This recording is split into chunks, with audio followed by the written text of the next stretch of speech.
오늘 우리 함께 나누실 말씀을 함께 읽겠습니다. 누가복음 13장 22절부터 30절까지의 말씀, 신약성경 118쪽입니다. 우리 다 같이 함께 한 목소리로 합독하시겠습니다. 예수께서 각 성 각 마을로 다니사 가르치시며 예루살렘으로 여행하시더니 어떤 사람이 여짜오되 주여 구원을 받는 자가 적으니까 그들에게 이르시되 좁은 문으로 들어가기를 힘쓰라. 내가 너희에게 이르노니 들어가기를 구하여도 못하는 자가 많으니라. 집주인이 일어나 문을 한 번 닫은 후에 너희가 밖에 서서 문을 두드리며 주여 열어 하면 그가 대답하여 이르되 나는 너희가 어디서 온 자인지 알지 못하노라 하리니 그때에 너희가 말하되 우리 앞에서 먹고 마셨으며 주는 또한 우리를 길거리에서 가르치셨나이다 하나 그가 너희에게 말하여 이르되 나는 너희가 어디에서 왔는지 너 알지 못하노라. 행악하는 모든 자들아 나를 떠나가라 하리라. 너희가 아브라함과 이삭과 야곱과 모든 선지자는 하나님 나라에 있고 오직 너희는 밖에 쫓겨난 것을 볼 때에 거기서 슬피 울며 이를 갈리라. 사람들이 동서남북으로부터 와서 하나님의 나라 잔치에 참여하리니 보라 나중된 자로서 먼저 될 자도 있고 먼저 된 자로서 나중될 자도 있느니라 하시더라. 아멘. 할렐루야. 오늘 우리 누가복음 13장 22절에서 30절까지의 말씀으로 좁은 문으로라는 제목으로 함께 은혜를 나누도록 하겠습니다. 여러분 그 10길 물쏘고 날아도 한 길 사람의 마음을 한 길 하나님 사람의 속은 모른다라는 말이 있습니다. 그만큼 사실은 이 우리의 마음을 안다는 것이 결코 쉬운 일이 아니기 때문입니다. 그렇죠. 여러분들 누군가와 만약 함께 길을 걸어간다면 마음만 맞으면 여러분들 먼 길이라도 함께 걸어가기가 어렵지가 않을 거예요. 근데 아주 짧은 길이라도 마음이 맞지 않으면 어떨까요, 여러분? 그 길이 너무나 고통스럽고 힘겨운 길이 될 수밖에 없을 것입니다. 그래서 얼마나 여러분들 마음이 중요하냐면 마음만 맞으면 여러분들 얼마든지 할 수 있기 때문이죠. 마음 맞으면 되는 겁니다. 그래서 여러분 성경은 이 마음에 대해서 이런 얘기를 또 하는 것 같아요. 한번 다 같이 한번 읽어볼까요? 아모스 3장 3절 말씀입니다. 두 사람의 뜻이 같지 않은데 어찌 동행하겠으며. 여러분 동행이라는 것은 뜻이 하나가 되는 것이라고 말할 수 있어요. 서로의 뜻이 하나가 되면 이렇게 동행하며 걸어갈 수가 있게 되는 것이죠. 그런데 여러분 이 마음을 맞추는 것이 쉬울까요? 어려울까요? 쉽지가 않아요. 우리가 가정에서 사는 삶을 생각해 보면 우리가 오랫동안 우리가 가정에서 살면 우리가 부부로서 살아가도 또 혹은 자녀들과의 관계 속에서도 부부와의 마음 또 혹은 자녀들과의 마음이 여러분 잘 맞던가요? 때로는 그 마음이 잘 맞지 않을 때가 있습니다. 그래서 때로는 우리가 여러 가지로 다투기도 하고 그렇게 되지요. 결국에는 부모와 자녀들의 마음을 맞추기가 결코 쉽지 않다. 마음 맞추기가 쉽지 않다. 그러면 여러분 생각해 보세요. 우리가 인간관계 속에서 직장에서 또 혹은 사회에서 이웃과의 관계 속에서 여러분 마음 맞추는 게 쉬울까요? 어려울까요? 가족도 어려운데 여러분들 그게 어디 쉽겠습니까? 그렇기 때문에 여러분들 늘 우리에게 중요한 건 뭐냐면 이 마음을 하나로 맞추는 게 중요해요. 어렵기도 하고요. 그래서 심지어 성경은 뭐라고 이 마음의 중요성에 대해서 이야기하냐면 잠언 24장 23절 말씀 우리 다 같이 한번 읽어볼까요? 시작. 모든 지킬 만한 것 중에 더욱 내 마음을 지키라. 생명의 근원이 이에서 남이니라. 아멘. 생명의 근원이 어디서부터 나온다? 마음에서 나온다고 얘기해요. 그만큼 마음이 중요하다. 마음은 곧 생명의 근원이라는 것이죠. 자, 그런데 여러분들 성경이 이 마음에 대해서 굉장히 많은 관심을 기울이고 있는 것을 보게 되는데 이 마음이 무려 이 성경 구절에서 몇 구절에서 이 마음이라는 단어가 쓰였냐 하면은 무려 1059 구절에서 이 마음이라는 단어가 나오게 됩니다. 그러니까 한 100번 정도 이상은 쓰인 것 같아요. 그러니까 적어도 1000번 이상이 이 마음이라는 단어를 성경이 쓰고 있다는 거예요. 자, 그렇다면 여러분 믿음이라는 단어 있잖아요. 따라합시다. 믿음은 성경에서 몇 구절이나 여러분 쓸까요? 몇 구절이나 쓰여져 있을까요? 여러분들 우리가 생각할 때 믿음이 훨씬 더 중요하잖아요. 그죠? 그럼 중요하면 많이 이 믿음이라는 단어가 나올 것 같은데 믿음은 이 마음이라는 단어의 4분의 1 정도밖에 안 나와요. 그래서 한 233구절 정도 제가 이제 세어보니까 233구절 정도가 나와요. 자, 물론 그 단순하게 어떤 단어가 어느 구절에서 많이 나온다고 해서 이것이 더 중요하고 덜 나온다고 해서 중요하지 않은 것은 아니겠죠, 그죠? 물론 그럴 수는 있어요. 그러나 우리가 한번 생각해 봐야 돼요. 믿음이라는 단어가 한 209절 정도 나오는데 마음이라는 단어가 1009절이나 나온다? 그러면 여러분 우리는 말 안 해도 믿음, 소망, 사랑은 중요한 거 다 아시죠? 예. 그러니까 이거는 그렇다고 치고, 그러니까 마음이라는 단어가 얼마나 중요한 단어이면 많은 곳에서 이렇게 쓰였는가, 이렇게 우리가 생각해 볼 필요가 있다는 것이죠. 그만큼 성경은 마음에 관하여서 관심을 기울이고 있다는 것입니다. 자, 그렇다면 왜 이토록 마음이 중요한가? 에베소서 우리 3장 17절에 보면 왜 마음이 중요한가에 대해서 이야기하고 있는데요. 우리 다 같이 한번 읽어볼까요? 시작. 믿음으로 말미암아 그리스도께서 너희 마음에 계시게 하시옵고 너희가 사랑 가운데서 뿌리가 박히고 터가 굳어져서. 아멘.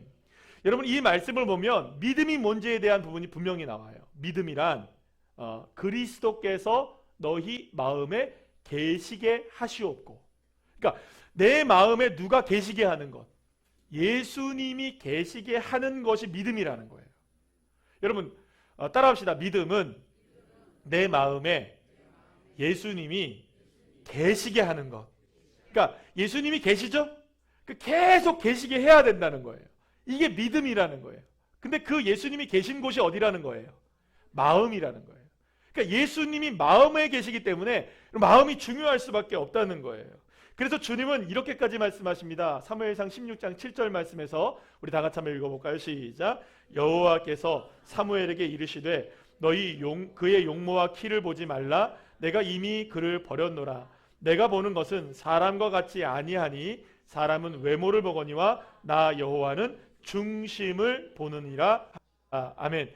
사랑하는 여러분, 하나님은 뭘 보신다고요? 우리의 외모가 아닌, 우리의 겉모습이 아닌, 그 사람이 얼만큼 돈이 많은가 건강한가 이것이 아니라 그 마음 중심을 주님께서 보신다는 거예요. 우리 마음을 보신다는 겁니다. 우리의 마음이 무엇이 채워져 있는지, 우리의 마음이 무엇을 향하고 있는지를 주님께서 보신다는 거예요. 그러니까 주님의 관심은 온통 어디에 있습니까? 우리의 마음에 있다고 해도 과언이 아닌 거예요. 자, 그렇다면 왜 주님은 우리의 마음을 그토록 중요하게 여기시는가? 여러분, 주님이 계신 곳이니까요. 주님이 계셔야 할 곳이니까. 여러분, 여러분들의 집 소중합니까? 소중하지 않습니까? 예, 가끔 가다가 제가 이제 교회에서 이제 있다가 집에 들어가 보면 우리 거실의 구조가 바뀌어 있을 때가 있어요. 이렇게도 바꿔보고 저렇게도 바꿔보고 저희 집사람이. 그래서 아유 힘들어서 하지 마. 그러면 또 얼마 있다가 몇 개월 지나면 또 바꿉니다. 왜 바꿀까요? 남의 집이면 바꿀까요? 우리 집이니까 바꿀까요? 우리 집이니까 바꾸죠. 이렇게도 한번 해보고 저렇게도 한번 해보는 거예요. 여러분, 옆집에 냉장고 바꾸는 거 여러분들이 신경 쓰십니까? 아, 윗집에 이번에 소파를 갈아야 될 텐데 걱정하십니까? 아니죠. 우리 집은 걱정이 돼요. 왜냐하면 내가 살 집이니까, 내가 있어야 될 집이니까. 그럼 여러분 생각해 보세요. 주님이 계셔야 될 곳이 어디예요? 여러분들의 집이에요. 어디? 마음이 집이에요. 예수님이 우리의 마음에 계셔야 되는데 여러분들 그 집이 좋아야 됩니까? 좋지 않아야 됩니까? 좋아야 되는 거예요. 그래서 주님께서는 늘 언제나 어디에 마음을 두시는 거예요? 우리의 마음에 마음을 두시는 거예요. 이 마음이 얼마나 중요한지 몰라요. 자, 그렇다면 우리가 이 마음을 어떻게 해야 되는가? 어떻게 해야 우리가 주님의 마음과 하나가 되고 우리가 주님의 마음과 하나가 되어서 동행의 인생을 살아갈 수 있는가? 자, 오늘 본문의 말씀을 통해서 우리가 함께 은혜를 한번 나눠보도록 하겠습니다. 자, 오늘 본문에서 예수님은 우리가 들어가기를 힘써야 될 문이 있다고 말씀하세요. 오늘 본문 24절 말씀 우리 다 같이 한번 읽어볼까요? 시작.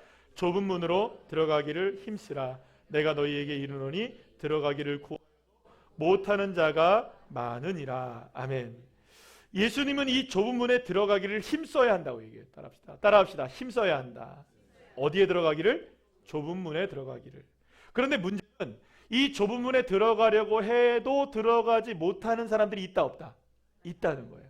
아무리 자신이 힘쓰고 노력을 해도 이 좁은 문을 통과할 수 있는 사람이 있는 반면 통과하지 못하는 사람들도 있다라고 주님 말씀하시는 거예요.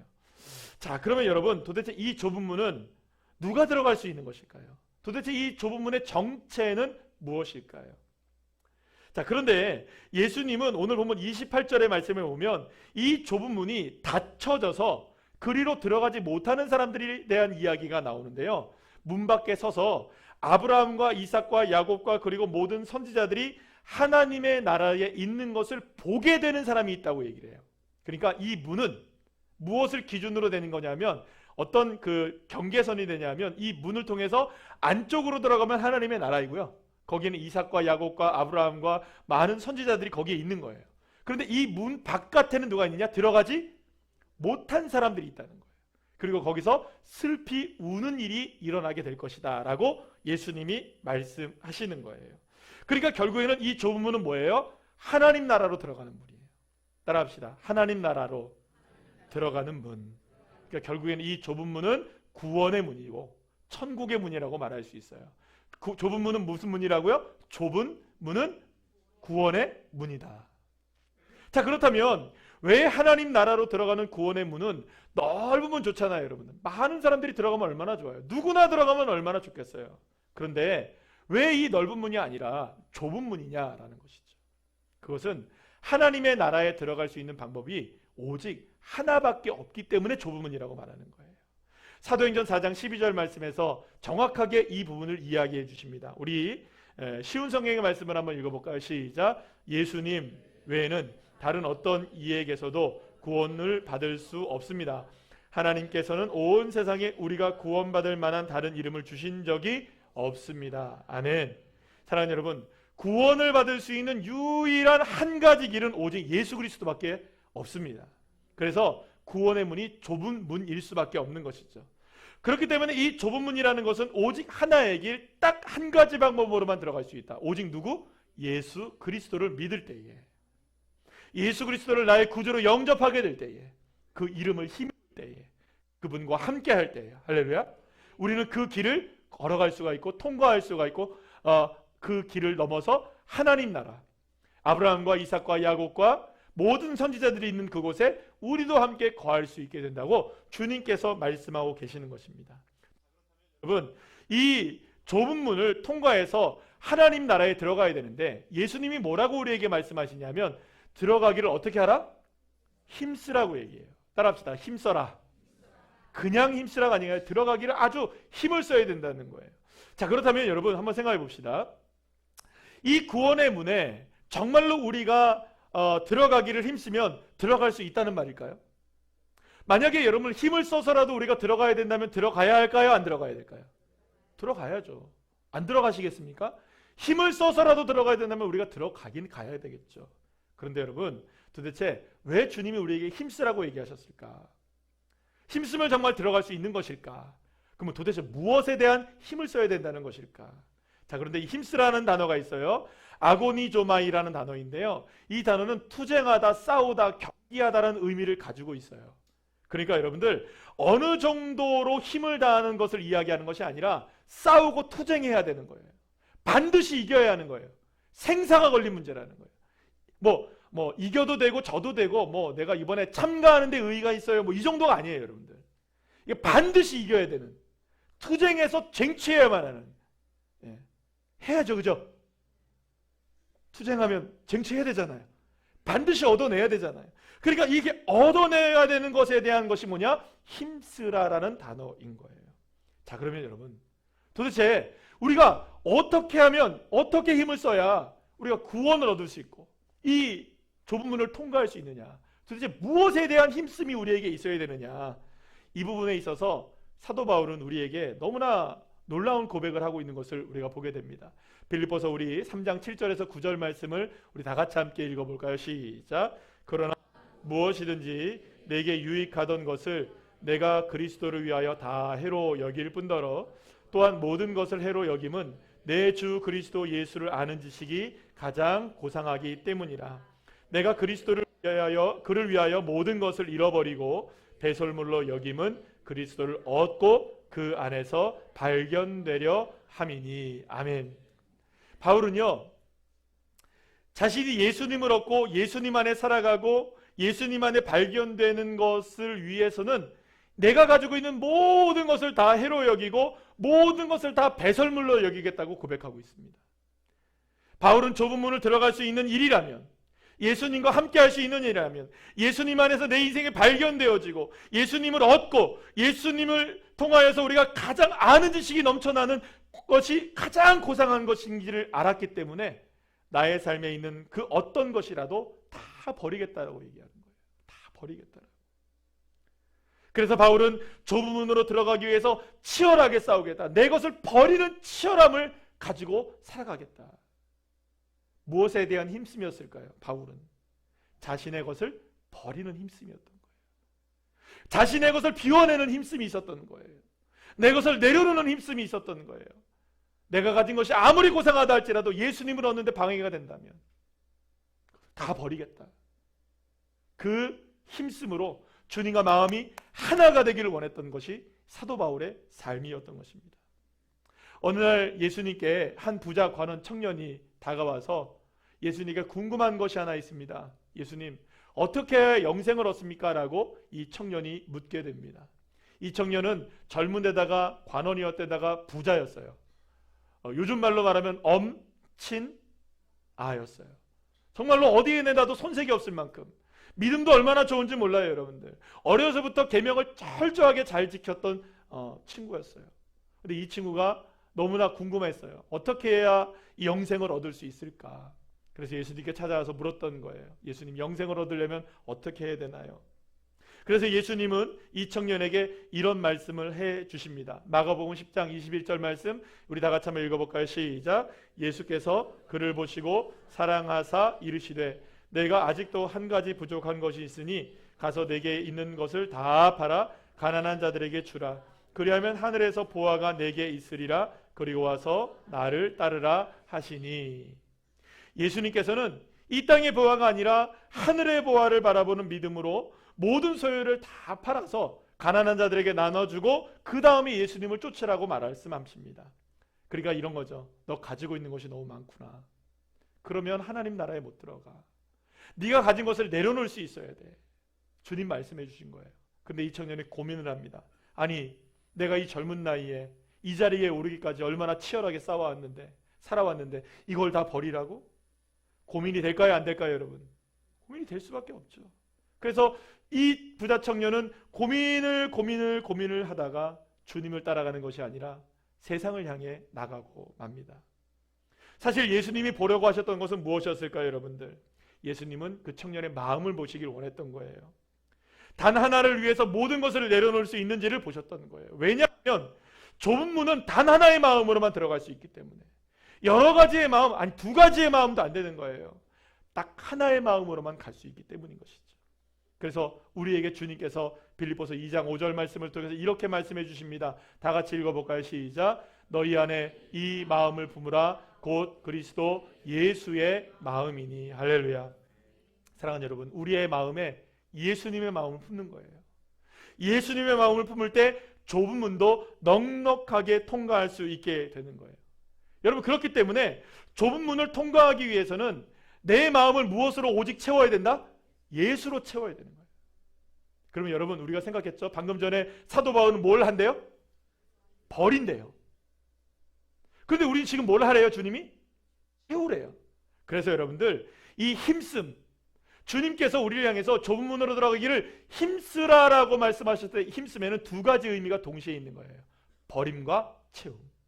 채움과 버림이 동시에 있는 거예요. 사랑하는 여러분, 예수를 채우시기 위해서 힘쓰시기를 축복합니다. 나의 것을 버리시기 위해서 힘쓰시기를 축복합니다.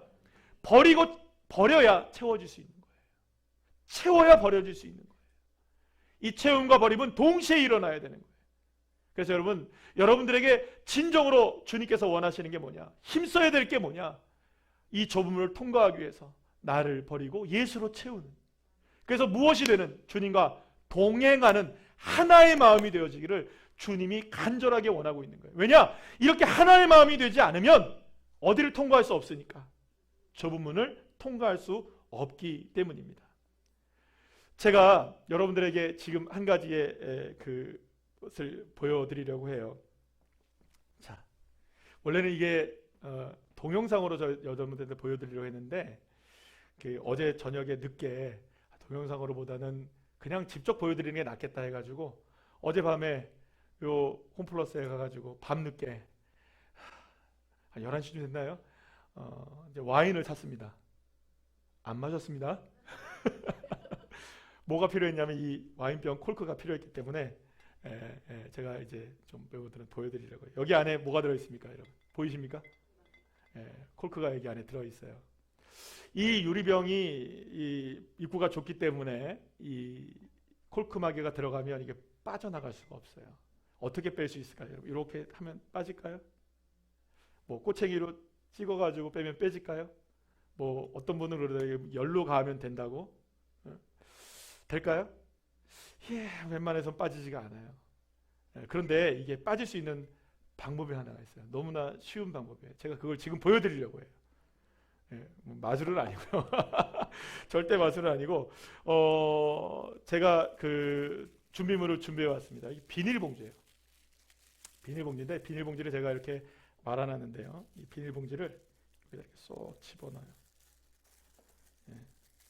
안 들어가지. 이 일부 예배 때는 얼마나 안 떨리는지 이게 안 될까봐. 어제 저녁에 제가 밤에 몇 번을 이게 시뮬레이션하고 연습을 하고 했는데 이게 보는 것과는 제가 한 5, 6년 전에 이 영상을 보고 나서 와 신박하다. 그래서 이제 갑자기 오늘 이 설교 말씀을 준비하는데 제가 생각이 났어요. 그래서 자 이제 볼게요. 이게 비닐봉지를 이렇게 집어넣은 다음에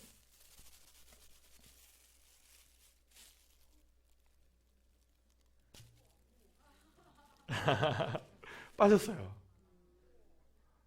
뭐 감동도 없고 박수도 없고 괜찮아요. 뭐 박수 받으려고 제가 한 건 아니에요. 이제 분명히 빠졌죠, 여러분들. 신박하죠. 제가 이 예전에 와 이거 되게 신박하다라는 생각을 하고 있는데 갑자기 설교 말씀을 준비하다가 이게 생각이 났어요. 좁디 좁은 병입구를 이 코크마개가 들어갔으면 여러분들 절대로 빠져나올 수가 없어요. 어떤 방법을 써도 빠져나올 수가 없어요. 뭐 코크마개를 막 깎아내서 막 안 되면 뭐 뭘 집어넣어서 막 조자서 그죠? 뭐 그렇게 해서 완전히 뭐 그렇게 되지 않으면 뭐 두 가지 방법 중에 하나예요. 완전히 다 뭐 부셔버리든지 뭐 어떻게 하면 이렇게 통과할 수 있을까? 거기서 이제 예전에 그 이야기가 뭐냐면 제가 보니까는 동영상을 막 찾아보다가 옛날에 본 동영상은 없는데 내셔널 지오그래피에서 나온 이야기가 있더라고요. 그래서 그거를 갖다 제가 참고를 했습니다. 보니까 그런 얘기를 하더라고요. 이게 왜 못 빠져나오느냐? 아무리 노력을 해도 생각보다 이 유리 표면이 우리가 매끈한 것처럼 보이는데 굉장히 거칠답니다. 현미경으로 보게 되면. 게다가 이 콜크마개도 표면이 거칠기 때문에 거칠고 거친 것들이 만나니까 마찰력이 심각해져서 도저히 빠져나올 수가 없다는 거예요. 입구가 좁기 때문이기도 하지만. 그런데 비닐로 이게 감싸버리면 마찰력을 현저하게 줄이게 되고 그렇게 되면 그 감싸는 그것을 통해서 힘을 통해서 빠져나올 수가 있게 된다는 거예요. 저는 이 콜크마개 이 유리병에서 빠져나오는 이 모습이 좁은 문을 통과할 수 있는 방법 중에 우리에게 가장 선명하게 보여지는 이런 뭐랄까요? 시청각이지 않을까라는 생각을 하게 되었습니다. 그렇습니다, 여러분. 우리도 우리의 힘으로는 이 좁은 문을 통과하려면 절대로 통과할 수가 없어요. 그러나 한 가지 방법이 있어요. 주님이 나를 감싸 안으시면 돼요. 주님께 나의 인생을 맡기면 돼요.